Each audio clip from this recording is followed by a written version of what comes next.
Hey, I'm Caleb with Allied Siding and Roofing. Today we're going to look at a couple different things. I'm going to show you how to do some house wrap on your wall. We're down to the bare bones, so I want to show you once you pull everything off, what it's going to look like to put everything back on. So we'll start with the house wrap, then we're going to do some fascia aluminum, we're going to do some soffit underneath this eave here, we'll do some aluminum on a rake over here, and then I'll show you how to install the roof flashing as well as this little kick-out guy, so that your water always comes away from your wall. I've already gone over how to bend aluminum fascia. You can check the link below to watch the video on how to bend that fascia. I determined how far do I need to go up from the bottom of my fascia. So this piece is going to sit tight to my wood, and then this bend up here is going to come up tight to the bottom of my soffit. Now I'm going to bump this tight to the wall. And I'm just going to simply take my pencil and mark it. I see a lot of guys do this wrong. What they do is which piece folds over which piece, and this is fairly important because this is your water. Like I've seen where water will actually come in down the aluminum and inside the fascia if you bend it wrong, so water will pool up in the inside of your fascia, and we don't want that. So what we're going to do is we're going to actually bend this quarter around, and then when we bring in this fascia piece, we're going to bend this over so that way water, if it comes here, is not going to shoot in the backside, because some guys will bend their fascia and they'll bend it around the face behind this piece, and so water's coming in and around. So you see I marked it. To get the fold I want, I'm going to cut down this line. And this doesn't have to be the quickest cut either. This is just going to be folded and hidden behind another piece of aluminum, the rake edge.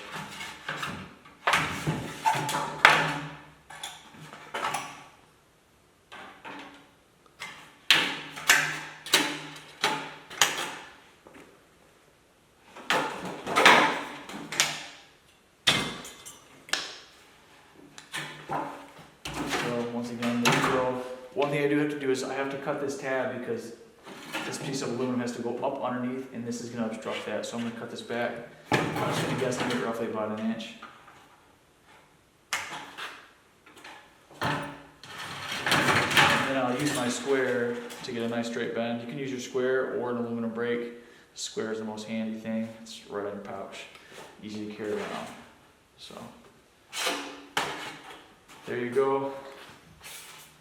Nip off that little corner.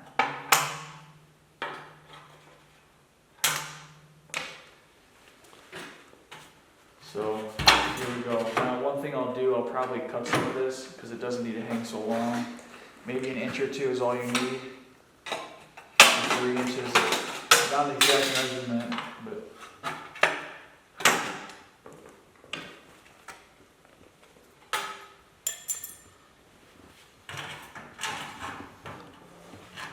and this aluminum is going to actually tuck inside your drip edge.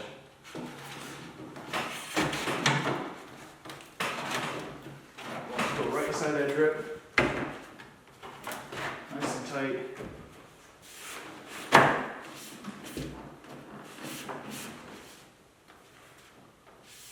Okay, looking at this fascia, you may look at it. My brother brought me a rinky-dink piece of aluminum, and that's why there might be some rinky-dinks in there. But primarily when you're doing this, you don't want there to be waves or bows in your fascia. So typically what I'll use is I'll use a 1/8 drill bit, and I'll pre-drill where I'm going to throw my nails. If you don't do that, when you try and bang your nail into there, you'll create dimples in the aluminum, which actually they can spread pretty far, and so you'll actually be able to visibly see that. Now, one thing that's going to help us out is a gutter. A gutter is going to cover over this fascia. You won't even see this really, but when you're doing a house and you're doing your siding on a customer's house and you're doing the fascia, and they come outside at the end of the day before you can put the gutter up, they're going to go, what the heck did that crew do? So the best way to do it is pre-drill it. So I'll do a couple underneath. I grabbed my drill. I'm going to use a 1/8 drill bit to drill my holes. I'll do a couple underneath, probably about one every couple foot, one every 16 inches, and then I'll do maybe 1 or 2 on the face.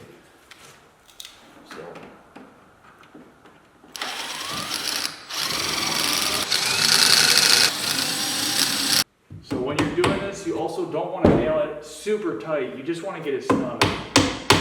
And also that 1/8 bit that we drilled it with is going to give the aluminum the ability to move around a little bit. You don't want it so tight, because what happens during the summer and the winter, During the winter it will contract, it'll look a little straighter. During the winter it will expand and you'll create bows in the aluminum. So we try and give it a little bit of room to move on the nail.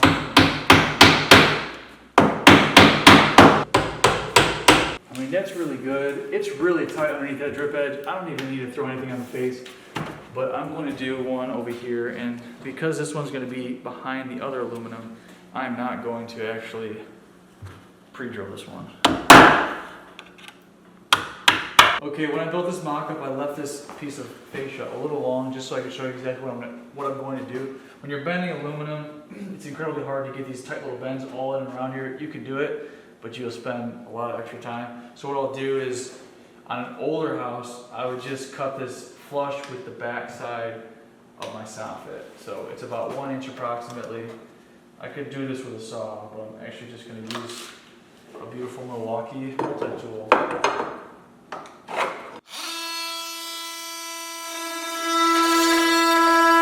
So now we're good. The aluminum, I can bend it right back to the house without having to do any of those extra bends. So now it's a nice smooth cut. So, I mean, really, I probably want to do this portion first to cover this little bird box and then run my rake fascia. In this section, I'm going to run my aluminum from the back side all the way through to the front side, which will close this off, and then after that, I'm going to run my rake fascia. So when I do this, I'm going to measure up the house to the edge of my fascia over here, which is approximately 6 5/8. 6 5/8 gives me a little bit of wiggle room. I don't need to go too tight because all my trim and everything's going to cover over that edge. So 6 5/8 that way, and then I have 9 3/8 this way. So I will go 9 3/8. That'll give us a nice tight finish. Okay, so first I got my 6 5/8. I'm going to mark that 6 5/8, and then from there I got 9 3/8. So sometimes it's important to get a nice section where you can actually measure and cut this, like my table. I'm just going to cut this off so I'm not dealing with all that extra slack. Use my square to draw that line around because that's all going to get cut off. You can always mark everything and you can clean the pencil off later on, but cleaning pencil is sort of a difficult task. I've tried it. It's not fun.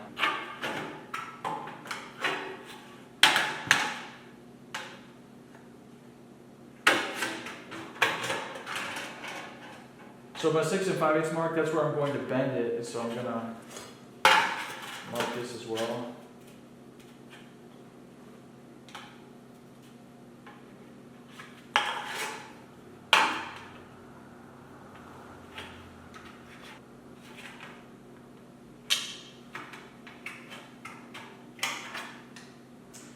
So at this point, if I were to bend these two, this piece is going to run into this piece, so I have to measure approximately where everything's going to land, so when I bend it, it all ends up nice, tight, and pretty. So my length is 1 3/16 inches, so I will come over, because this bend already sort of wants to fit into that bend, I'm just going to run it that way. 1 3/16 inches. And then roughly, how far is my measurement with my taper? And it's about 3/4. So from there, so 1 3/16 plus 1 3/4 is 2 15/16, I believe. You're welcome.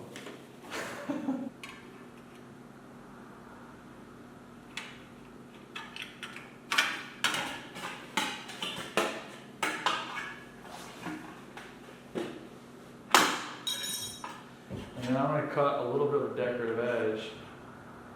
Typically when I'm working with bird boxes, or when I'm working with sections like this, I'll actually take this to the break to get a really nice straight edge. But in this case, I'm just going to use my square and call it a day.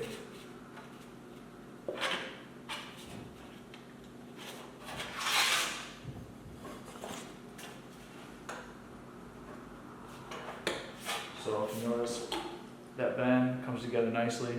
So I got that bent, and then the last thing I do is mark how it's going to bump into this other fascia over here, so I can have a nice pretty edge over here as well. So I'll have to do that from underneath.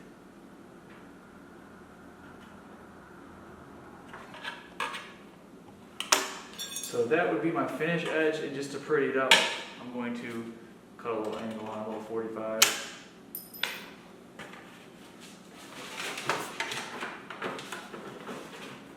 So there we go. Also take off, probably cut off a little bit of this. Just so when I run it, I don't have 2 or 3 pieces of aluminum that are all hemmed like this. It'll just build it out a lot. So.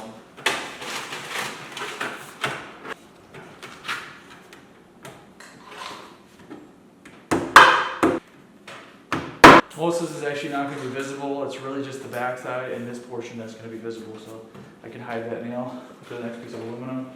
Okay, sometimes I noticed underneath here, my aluminum was a little bit loose, and so what you can actually do is by hand, just squeeze these pieces. It's hard to see per se, but squeeze these pieces and get a little bit of a sharper taper so it sits up a little tighter. I'll come up underneath here, get one screw here, and get this edge nice and tight. I'll do one here. And the last thing I'm going to do is rake fascia. This is a little bit easier, a little quicker. I realized I made a mistake. Well, it wasn't really a big mistake, but I took it for one of my pieces of fascia I've got for the face over here, and it was too shallow. If you notice in the other portion, it was below, it didn't come up to the rake fascia, and so there was a little bit of a gap right here, which is very amateur-like, and I just couldn't accept it. So I had to change it out. Now, I'm gonna install my rake fascia. A measurement from the outside edge of my fascia to the inside edge of my fascia, and that's about 10 3/4. So what I'll do is, I'm gonna measure about 11 inches, or no, I'm sorry, 12 inches here. Give myself an extra inch or 2 so I'm not having to fight myself. And you'll see here. So I'm gonna snip that. Just gonna eyeball it right there. And then what I'll do is, I used to take my snips and cut this, but a lot of times with a pair of snips, it gets a little wavy, ugly. So I'll use a sharp blade and I'll just bend it. I'll just cut it a couple times. Maybe 3 to 4, 5, whatever it takes to get it to where I feel like I can bend it out.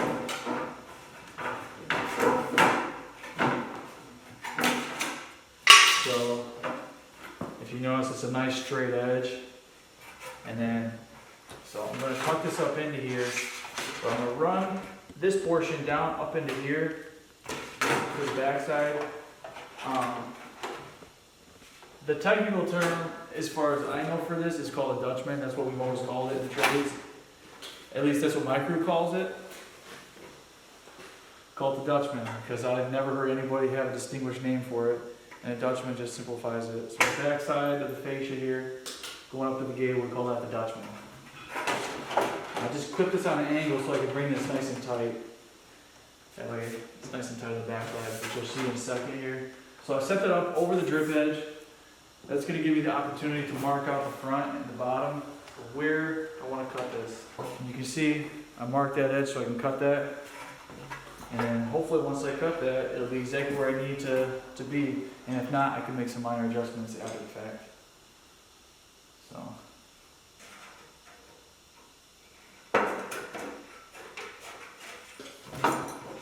So this piece can actually tuck up into the drip, and as long as my measurements were right,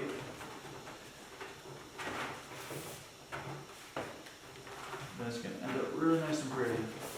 There you have it, folks. That is my rake fascia. Now I'll throw a couple nails in here. Typically you don't want to put too many nails in here, maybe one nail on the end, one nail over here. And you do want to pre-drill, like I said, because this is an area where once the heat gets into it, sometimes it'll swell this area out and cause a big bow, and that looks pretty ugly in the summer. Especially if you just got some new siding and your siding is looking all wavy. So I'm really cautious not to drive the nail. If you drive it, it will create dimples in the aluminum. Sometimes that means it has a little bit of flex, but that'll give the ability for the aluminum to have a little bit of movement and keep it from waving. And typically, at this point, I don't have my soffit installed, but typically I would install a handful underneath and then maybe a couple in the face, not too many. And then sometimes they'll drill a little hole through the drip edge here and just pin it right there. Hey, thanks for watching on Caleb Allied Siding and Roofing once again. I hope you liked it. If you did, subscribe or hit the link below on the bell notification. Thanks for watching.